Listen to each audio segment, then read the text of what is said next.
Hello students, Radhe Radhe. मैं निधि Rana from commerce वाली से। तो आज का मैं आपके लिए न्यू टॉपिक न्यू वीडियो में लेके आई हूँ PNL appropriation account. PNL appropriation account हमारा एक्सटेंशन है प्रॉफिट एंड लॉस अकाउंट का, जो हमने 11th क्लास में पढ़ा था। आप लोगों ने पढ़ा होगा 12th के स्टूडेंट्स जो हैं कि ट्रेडिंग पीएनएल और बैलेंस शीट, जो फाइनेंशियल स्टेटमेंट हमने पढ़ा था उसमें पीएनएल अकाउंट पढ़ा था। तो पीएनएल अकाउंट को थोड़ा सा एक्सटेंड करके हमारा बन गया है पीएनएल एप्रोप्रिएशन अकाउंट। तो इसका फॉर्मेट इसी तरीके से बनता है जैसे पीएनएल अकाउंट का बनता था, पर्टिकुलर अमाउंट। तो सबसे पहले अगर हम इसमें भी दो साइड होती हैं, डेबिट साइड और क्रेडिट साइड। सबसे पहले हम क्रेडिट साइड में देखें तो नेट प्रॉफिट आता है। ये नेट प्रॉफिट पीएनएल अकाउंट से ट्रांसफ़र, जो प्रॉफिट हम कैलकुलेट करते थे वही वहाँ से ट्रांसफ़र होकर पीएनएल एप्रोप्रिएशन में आता है। इन केस अगर हमें नेट लॉस है तो ये फिर वो नेट लॉस हमारा डेबिट साइड में आ जाता है।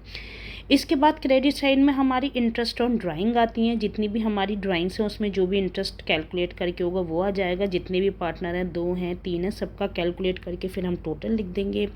फिर डेबिट साइड में हमारी फर्स्ट आ जाता है टू इंटरेस्ट ऑन कैपिटल। जितने भी पार्टनर हैं उनकी कैपिटल पे जो भी रेट ऑफ इंटरेस्ट है वो कैलकुलेट करके आ जाएगा। To partner salary, to partner commission, to partner commission और टू जनरल रिजर्व। ये सभी चीज़ हम डेबिट और क्रेडिट साइड की सभी आइटम्स को हम पीएनएल एप्रोप्रिएशन अकाउंट में डालने के बाद हम दोनों साइड की टोटलिंग करेंगे। टोटलिंग करने के बाद हम ये देखेंगे कि हमारी कंपनी को फ़ायदा हुआ या नुकसान हुआ। उसके लिए हम क्रेडिट साइड का टोटल करेंगे। क्रेडिट साइड का टोटल करने के बाद फिर हम डेबिट साइड का टोटल करेंगे। क्रेडिट साइड ज़्यादा होगी, डेबिट साइड कम होगी तो हमारा डिविजिबल प्रॉफिट आएगा, जो हम पार्टनर्स में डिस्ट्रीब्यूट करेंगे ओल्ड रेशियो में। और फिर ये डिविजिबल प्रॉफिट जो ट्रांसफ़र हो जाता है पार्टनर के अकाउंट में हो जाता है। इन केस हमारी डेबिट साइड ज़्यादा है और क्रेडिट साइड कम है तो हमारा डिविजिबल लॉस निकल के आता है। डिविजिबल लॉस भी पार्टनर्स में डिस्ट्रीब्यूट हो जाता है, पार्टनर कैपिटल अकाउंट में ट्रांसफ़र हो जाता है। तो ये हमारा एक सिंपल सा पीएनएल एप्रोप्रिएशन अकाउंट का फॉर्मेट है। अगर हम इस फॉर्मेट को बनाते हैं तो इस फॉर्मेट से रिलेटेड कुछ इंपॉर्टेंट पॉइंट्स भी हमें पता होना चाहिए, जो मैं अब आपको एक्सप्लेन करूँगी। ये वो पॉइंट्स हैं जो important points related to profit and loss appropriation account. तो आपको profit and loss appropriation account बनाने से पहले इन सब पॉइंट्स के बारे में भी पता होना चाहिए। जैसे डेबिट साइड से हम स्टार्ट करते हैं। पहला आता है interest on capital. Interest on capital हम कैलकुलेट करने का formula partners capital into rate upon 100। ऐसे हमारी इंटरेस्ट ऑन कैपिटल कैलकुलेट हो जाएगी। Second one is partner salary. Partner salary के हमारे पास ये 4 केस गिवन होते हैं। First case, in case per month. अगर पार्टनर की सैलरी पर मंथ गिवन है तो हम जो भी सैलरी गिवन होगी उसकी इंटू कर देंगे 12 से, फिर हम पीएनएल अकाउंट में दिखा देंगे। इन केस ऑफ क्वार्टर हम सैलरी की इंटू कर देंगे 4 से, क्योंकि हमारे 1 ईयर में 4 क्वार्टर होते हैं। तो जो भी कैलकुलेट करके आएगा फिर वो पीएनएल एप्रोप्रिएशन अकाउंट में ट्रांसफ़र हो जाएगा। थर्ड केस पर वीक गिवन है तो जो भी सैलरी गिवन होगी उसे हम 52 से इंटू करके पार्टनर्स पीएनएल एप्रोप्रिएशन अकाउंट में ट्रांसफ़र कर देंगे। In case of per annum, अगर सैलरी पर एनम में गई तो हमें कोई चेंजेस नहीं करना है। जो भी सैलरी गिवन है एज इट इज़ हम पीएनएल एप्रोप्रिएशन अकाउंट में दिखा देंगे, क्योंकि पर एनम माने होता है पूरे साल की सैलरी पार्टनर्स की आपको गिवन है। इसके बाद आती है पार्टनर्स कमीशन। इसको कैलकुलेट करने के हमारा फॉर्मूला होता है, 2 केस होता है, before and after.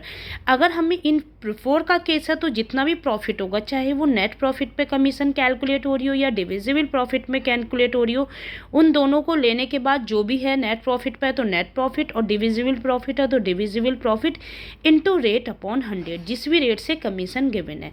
Second, after का केस। अगर आफ्टर डिविजिबल प्रॉफिट है या आफ्टर लगा हुआ है तो वहाँ पे हम जो भी प्रॉफिट होता है उसको into rate upon 100 plus rate, जितना भी रेट गिवन होगा उसमें हम रेट को 100 में प्लस कर देंगे, तब फिर डिवाइड करेंगे। अब हम ये देखते हैं क्रेडिट साइड में। क्रेडिट साइड में नेट प्रॉफिट हमें गिवन होता है। नेट प्रॉफिट 2 तरीके से गिवन होगा, बिफोर सैलरी या बिफोर इंटरेस्ट ऑन कैपिटल। कोई भी केस गिवन हो तो आपको बिफोर के केस में कुछ नहीं करना है, same as it is net profit आपको बाय में लिख देना है क्रेडिट साइड। लेकिन अगर आफ्टर का केस गिवन है कि नेट प्रॉफिट आफ्टर सैलरी या after interest on capital etcetera जो भी आफ्टर के बाद आपको गिवन है, तो आपको नेट प्रॉफिट में पहले सैलरी है तो सैलरी ऐड करके बाय में लिखनी है, और अगर इंटरेस्ट ऑन कैपिटल है तो नेट प्रॉफिट में पहले इंटरेस्ट ऑन कैपिटल प्लस करके तब आपको वो सैलरी बाय साइड में लिखनी है।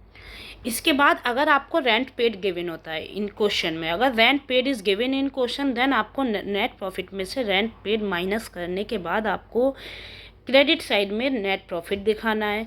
अगर आपको इंटरेस्ट ऑन लोन गिवन है तो नेट प्रॉफिट में से आपको इंटरेस्ट ऑन लोन भी माइनस करने के बाद ही नेट प्रॉफिट दिखाना है। और अगर हमारी पार्टनरशिप डीड साइलेंट है और उसमें इंटरेस्ट ऑन लोन का रेट गिवन नहीं है, तो उस केस में हम 6% लेते हैं। Next, interest on drawings. Interest on drawing का केस होता है total drawing into rate upon 100 into 6/12। अगर पार्टनरशिप डीड साइलेंट के केस में हम हमेशा इंटरेस्ट ऑन ड्राइंग के मंथ 6 ही लेते हैं। तो ये सारे इंपॉर्टेंट पॉइंट्स थे जो आपको बहुत हेल्प करेगा P&L अकाउंट को सॉल्व करने में। अगर आपको मेरी वीडियो अच्छी लगी हो, समझ में आई हो, तो प्लीज़ कमेंट से मुझे बताइएगा। राधे राधे।